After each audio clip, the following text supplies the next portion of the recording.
Welcome to the Beginner's Guide to Spring Week Internships. Today you will leave this video equipped with the 5 W's of Spring Weeks.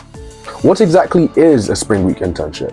Who are they for? What does the application timeline look like? Where do these internships even take place? And most importantly, why should you even care? Hello everyone and welcome to my channel. If you're new here, which you undoubtedly are because this is my very first video, my name is Favour and I am an LSE undergrad studying management. In my pursuit of a career in investment banking, by the grace of God, I saw great success during my Spring Week application process, receiving a total of 9 offers from the likes of Morgan Stanley, Lazard, Bank of America, Rothschild & Co., D.E. Shaw & Co., Wells Fargo, Houlihan Lokey, HSBC, and PJT Partners. Credentials aside, the reason I'm making this video is because I'm passionate about mentorship and using my experience to help democratize information and resources that will allow you to achieve your career goals. Just a super quick disclaimer before we get started, this video is not going to show you how to actually apply for and get a Spring Week internship. The video you're looking for is up here. This video is more so for people who have only very recently come across the concept of these internships and don't really know what they are. And if that's you, you're in very safe hands. So without further ado, let's get started. Let's kick things off with the what. A Spring Week is an internship you undergo as a student, where you spend about a week at a firm, learning more about that firm and the industry within which it operates. You hear from senior management at the firm. Man, during one of my spring weeks, the COO herself came to speak to us, and in other springs, managing directors delivered talks to us too. Some of the most senior people at the firm taking time out of their busy schedules to come and speak to you is pretty cool, and it's a testament to how seriously the firm takes their early career recruitment. You receive panel talks and presentations from other professionals across various facets and teams within the firm, learning about their day-to-day, their journey into their respective roles, work-life balance,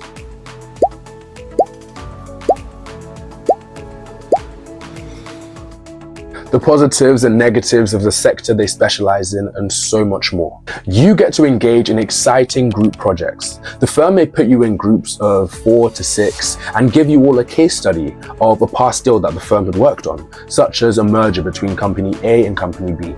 In these groups, you need to produce a presentation that covers how the deal should be financed, the benefits of the transactions, and the potential risks that the deal may face. And on the topic of group projects, in these Spring Week internships, you are joined by a cohort of anywhere from 5 to 90 other interns that you can befriend and network with. Spring Weeks are notoriously competitive, so chances are if they're in that room with you, there's probably something pretty special about them. So definitely do not overlook your peers, because they are great people to stay in touch with. On to the who. More specifically, who is eligible for these Spring Week internships?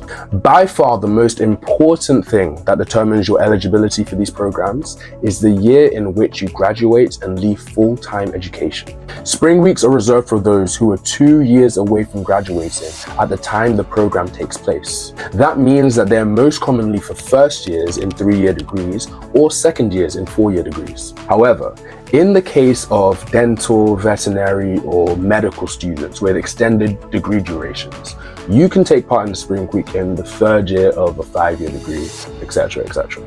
Now, notice how I said medical students who want to do Spring Weeks.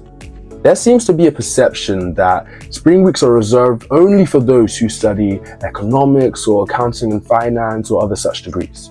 Now please scoot up closer in your chair because I want you to hear what I'm about to say. Not too close, take it easy. Right. You do not need to study economics or accounting and finance in order to do a Spring Week. I repeat, you do not need to study those degrees in order to do a Spring Week. That may well have been the case 20 or 30 years ago, but nowadays that couldn't be further from the truth. Now, the majority of students that do go on to do Spring Weeks will be from those aforementioned finance degrees. But whether or not you study politics and international relations, engineering, modern languages, or even English literature, these Spring Weeks are still 100% for you. Furthermore, some firms, such as JP Morgan, even offer Spring Weeks that are directly tailored to those from non-finance related degrees. Now, if you do take one of these non-traditional degrees, that's absolutely fine. But you will need to go a bit farther out of your way in order to learn the basics of finance, such as the 3 financial statements, why firms decide to go under mergers and acquisitions, and to learn some of the jargon that you see in The Economist and the Financial Times. Now, if you'd like an accessible form of financial news, I highly recommend the Market Maker podcast by Amplify Me. They discuss everything from inflation and interest rates, single stock news, recent deals, and details about specific firms. And most importantly, for those newer to finance, they are very intentional about explaining terms and concepts that other podcasts and news outlets overlook. I've had the privilege of meeting some of the hosts in person, and honestly, they're all great guys and they have fun with their discussions, so I would definitely give it a try. And I promise you, if you put in the work, you can be just as good of an applicant as any other. Let's even take the case of one of my boys at LSE. He studies, I think, environment and sustainable development, as pretty much as non-financy as you can get. This guy got a Blackstone internship, BlackRock, HSBC and Lazard, and particularly on the Blackstone front, they take about less than 5 first years every single year. And he was one of them, from a non-traditional background. So it can be done, and there are many other success stories just like that. And honestly, being from a non-traditional background can actually work in your favor. For a lot of these investment banks and consulting firms, a large amount of their value lies in their human capital, their quality of ideas, their breadth of thought, and their ingenuity. So, it's in the firm's best interest to hire far and wide in terms of degree and nationality. Now, as a nice segue from that nationality piece, some of these Spring Week internships are directed towards students from certain ethnicities, genders, and socioeconomic backgrounds that are historically underrepresented in these industries. When hosted correctly, these Spring Weeks are just as good as any other, and they further the diversification of talent in the financial sector. Some of the firms that run these tailored Spring Weeks usually run multiple within the same year. For example, Deutsche Bank is a great case study of this. I think during my year, they ran 4 Spring Weeks, one for students from Black heritage, one for women, one for those from less advantaged socioeconomic backgrounds, and then a general one open to all. So when you're going through your applications, make sure to look through to see if you're eligible for any of these other tailored opportunities. To wrap up this section on who Spring Weeks are for, it's important to remember that Spring Weeks are just as much for you, students that take part in them, as they are for the firms themselves. For you, it's an opportunity to gain experience in an industry that interests you and walk along a very well-trodden pipeline towards a full-time graduate role. For firms, it's an opportunity to secure the very best and brightest talent early on and walk them along a very well-trodden pipeline towards a full-time graduate role.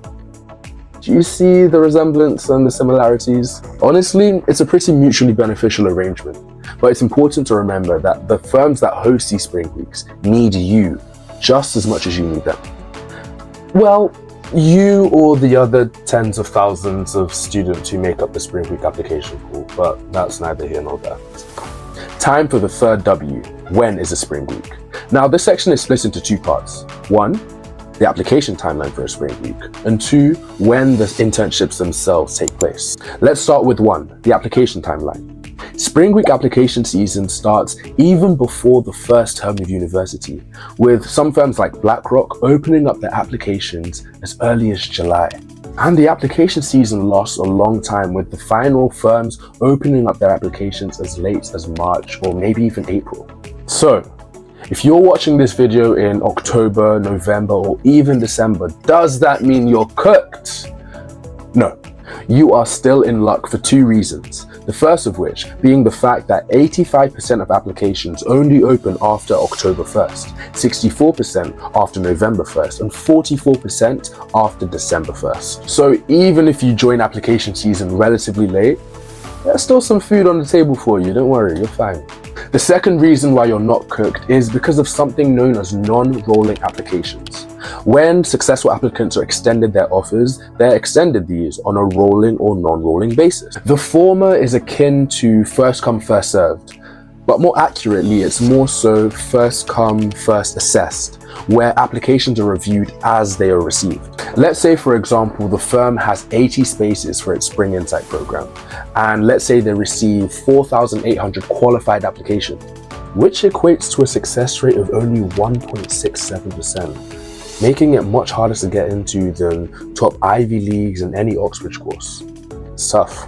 If this firm in question finds 80 great candidates from the first 1,000 out of 4,800 applications, then they will extend offers to those 80 candidates and close applications early. So you could well be the most cracked applicant. You can have 10 A stars, a Nobel Prize, maybe you started a hedge fund when you were 6 years old, and you write in a column for the Financial Times.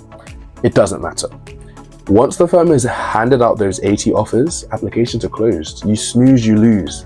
Which is why it's so crucial to get your application in early. So that's number one, the application timeline. Number two is when the internships themselves take place. As indicated by the name, Spring Weeks will last anywhere from 1 to 5 days, and firms will hold these internships during a week in April, or less commonly in March as well. Now, the most astute amongst you, which is obviously you that's watching this video, would have realized that with maybe 70 to 80 firms offering these Spring Weeks, and only 5 weeks between the last week of March and the last week of April, there are bound to be multiple Spring Weeks happening within the same week of each of these 5 weeks. Now, this leads to something that is so beloved by us all, known as clashes. Well, if you ever find yourself in the very fortunate but bittersweet position of having multiple internships in the same week, 9 times out of 10, you're gonna have to pick one and decline the other. Now, on to our penultimate W. Where do Spring Weeks take place? Unlike our predecessors who were dealt the unfortunate hand of having to undergo their Spring Weeks virtually due to COVID times, every single one of you watching this video should have the pleasure of attending their Spring Weeks at one of the office buildings of the firm hosting the internship. Now guys, besides learning about the firm and the industry and all that stuff, actually spending a week in person at the office building of the firm that you're working at can be such a transformative experience. For many of you, this will be your first time stepping into the corporate world. And for others who live and study outside of London, because 95% of Spring Weeks will be taking place in London, this may be the first time you come to the capital. Let me set the scene.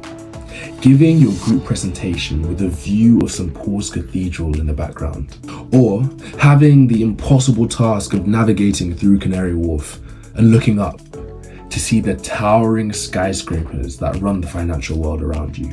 Honestly, it can cause a real paradigm shift and open your eyes to all that you can achieve and aspire towards. Oh, and one of the best perks to these internships is that most firms will pay for your accommodation and or cover your transport costs for the week if you live beyond a reasonably commutable distance from the office. And honestly, this is one of the best add-ons to these internships. The sheer fun you have and the camaraderie you build with your fellow interns as you spend the evenings going out for dinner or chilling in one of your other interns' hotel rooms for the evening. Honestly, it is absolutely fantastic and you have such a blast. Now, in the rare case that your Spring Week is online, you may not experience the grand views or the awesome refreshments at the office, but fret not, because you can still have an amazing time, learn a lot, and interact with your fellow interns on LinkedIn. And WhatsApp group chats that HR definitely doesn't approve of. Okay, time for the fifth and final W. Why should you even care about Spring Weeks? I'll give you 3 reasons. Number 1, security. Undertaking a Spring Week internship puts you on a pipeline that sets you up to have a job upon graduation. Now, that may seem like something far away and not worth thinking about in your early years of university. But waiting until your final year of uni, or worse, even until you graduate before you think about your career after uni, will leave you very surprised at how little weight a degree alone without sufficient work experience has in the job market. Number 2, experience. Getting to grips with what it's like to work in a corporate environment, learning all the unwritten rules, how to present yourself professionally, how to work as part of a team in a group project, how to highlight your skills and showcase your talents on your CV and during interviews. These are all crucial skills that should not be overlooked. And this opportunity is particularly amazing for those from less advantaged socio-economic backgrounds who, through no fault of their own, haven't been able to have as much exposure to these skills. This is your time to shine. And for my third and final point, clarity. See, many people undertake spring weeks in their dream industry, at their dream firm. And by the end of the week, when all is said and done, they realize they hate it. But you know what? I'm actually happy for those people, because what a blessing to realize now that you don't like something, than only to find out when your livelihood depends on it and now it's your full-time job doing something that you hate. Just getting a small taste of the job you supposedly want can give you so much clarity and guide your decision going forward regarding whether or not you want to continue to pursue this career interest. There are, of course, many honorable mentions as to why you should care about spring weeks. You know, making friends, networking, the cool hydro flasks, pens and tote bags that you get from the firms, but I'll leave it there for now. You've been watching the Beginner's Guide to Spring Week Internships. Thank you so much for taking the time to learn more about the 5 W's. If you enjoyed and found value in this video, please do drop a like and subscribe. Thanks again for watching. I've been Favour, and I'll see you soon.